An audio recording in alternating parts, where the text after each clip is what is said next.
کہ جب ان سیاستدانوں کو معلوم ہوا کہ ارشد شریف ایسی کسی ڈاکومنٹری پر کام کر رہے ہیں، لہٰذا انہیں ملک بدر کرنے کی سازشیں رچائے گی۔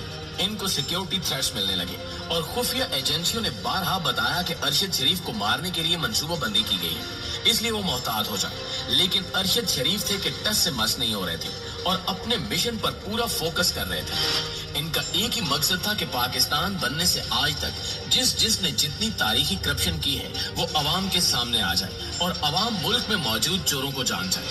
افسوس کہ بالآخر کرپٹ ترین عناصر اپنی منصوبہ بندی میں کامیاب ہو گئے اور انہیں ملک سے نکال دیا گیا۔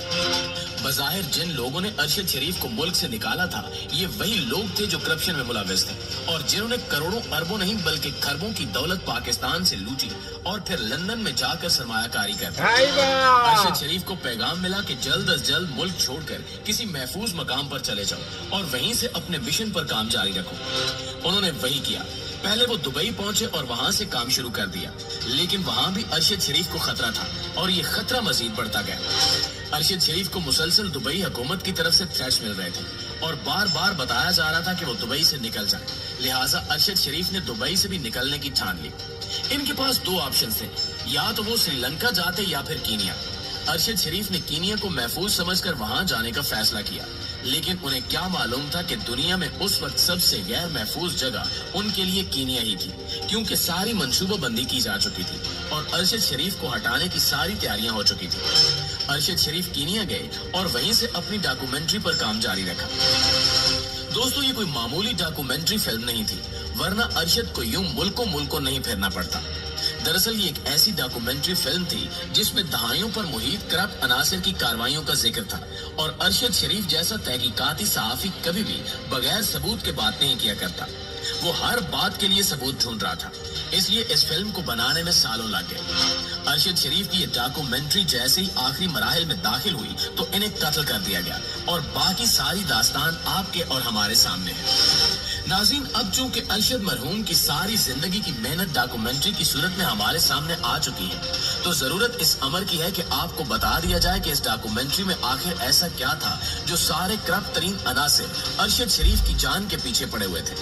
ایسی کون سی واردات تھی جو ارشد شریف پوری قوم کو بتانا چاہتے تھے، اور وہ کون سی تاریخی داستان تھی جس کے بارے میں ارشد شریف اتنی محنت اور لگن کے ساتھ کام کر رہے تھے۔ تو دوستو، آپ کو بتاتے ہیں کہ ارشد شریف نے اس ڈاکومنٹری میں کیا کچھ بتانے کی کوشش کی ہے۔ یہ تو حقیقت ہے کہ ارشد شریف نہیں ہے، لیکن آج بھی ارشد شریف اس ڈاکومنٹری کی صورت میں ہم سے مخاطب ہے اور اپنے ہی انداز میں ہمیں حقائق بتا رہے ہیں۔ ٹویٹر پر ڈاکومنٹری کے پروڈیوسر مرتضی مہدی نے اعلان کیا کہ ہماری ڈاکومنٹری فلم بیہائنڈ کلوز ڈور ریلیز کی گئی ہے اور آپ یہ فلم ایپل ٹی وی پر دیکھ سکتے ہیں۔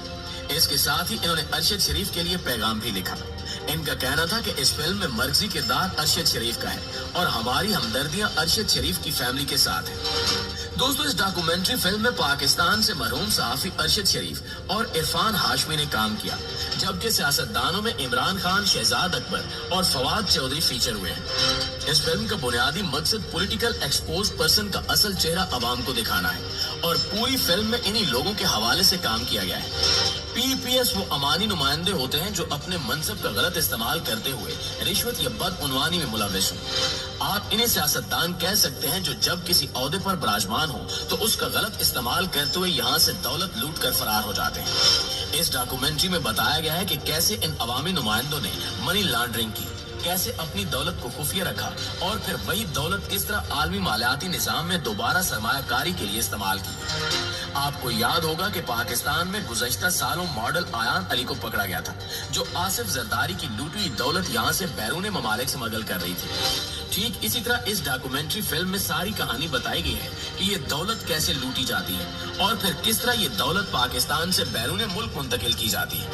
یہ بھی دکھایا گیا ہے کہ اس دولت کو لندن یا کسی اور جگہ منتقل کرنے کے بعد کیا کیا جاتا ہے اور کس طرح سرمایہ کاری کر کے مزید دولت کمائی جاتی ہے۔ فلم میں یہ بھی واضح کیا گیا ہے کہ اس کرپٹ پریکٹس کے لیے ان کرپٹ لوگوں نے کیسے برطانوی فنانس اور برطانوی آف شور دائرہ اختیار استعمال کیا، یعنی یہ دولت لے جا کر برطانوی نظام سے۔